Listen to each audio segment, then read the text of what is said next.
Namphu Safu Da Nrc Toudana Census Pangthoklabadi Yamna Tamthiba Meeyamgi Oiba Ehou ama Hourakkani HAINA All Manipur Students Union AMSU gi MAIKEIDAGI PHONGDORAKLI AMSU General Headquarter gi Secretary General Samadram Lanba Luwangna Paumi Singda PHONGDORAKPADA Mahausagum Nifugataruk Suba Realization Day Makeup Thokpa Numit Pishum Chinga Mathakta Leiba Athoba Singi Khubamda Pangthoknaba Sem Saba Loire Amaromda Yelahumi Singbu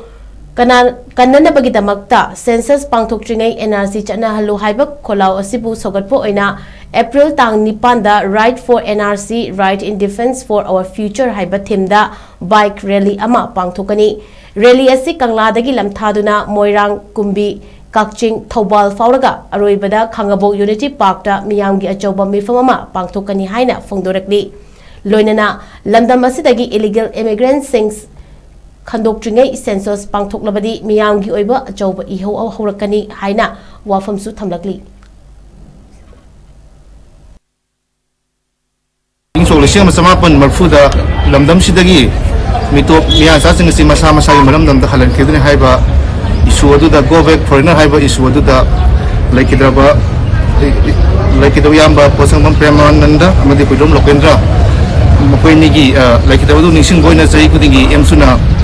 realization they have the makeup to put with Hadana Palan to Lali and that's say issue Lali April 17 46 realization they makeup to put with Mausagum Pangthoklabadi Haribat or Masi Pisum Singama Sada Leba Athoba Singi Kubamda Honabi Matumina Pagi in Sugi President Bruce Bebam Nafiral Cinkalam Matunga Meeyamgi Oiba Haikatama Tambalur Matung Yamatin Bakumchatama Pisum Singam Masadagina Manipur College Power Tasagani Haiba Kumsatasulo Matunga Meeyamgi Oiba as a Mifama Makoi Warrior Yaba Mifama Makoi Pangthoklabadi Shima Dagi Manisuba Jendada Final Legacy Hozi Manipur Sida Yamna Sarang Nava Pagi NRC update Tawdringay da census lakwi film lebasi Manipur da koi masi AMSU na 1980 amadi 1994 da letter in spirit ta matam jugi lenga ka koi yana ki point habitai lamdam se NRC chanalu aduga bere village director linguna haiba singba matam jugi lenga ka yana ki point sing adu na hunna na koi ningsing bo ina koi gi handak lagba April gi date Nipan da koi motorcycle bike rally ama matam se lamdam se NRC update tau aduga census tau yaroi haibna se musi theme sida right for NRC right in defense of our future haiba theme sida lamdam sigi miyan sa sing lamdam sida himinari ba music se na hona na makeup thomin na ba koi AMSU na hariba right for NRC right in defense of our future haiba theme sida koi Manipur koi gi Kangladagi koi lamthaba hawjara matunga Moirang dagi Kumbi Kaksin Kunau Kaksin Thobal adu Khabu ki Unity Park sida Meeyamgi Oiba Mifam Makoi Pangthoklabadi koi gi hoji NRC Manipur da mitu meya sa sing namsi henjalakba thoiba lan si lan sing asin tangdu leita ba poruktingai da koi gi lan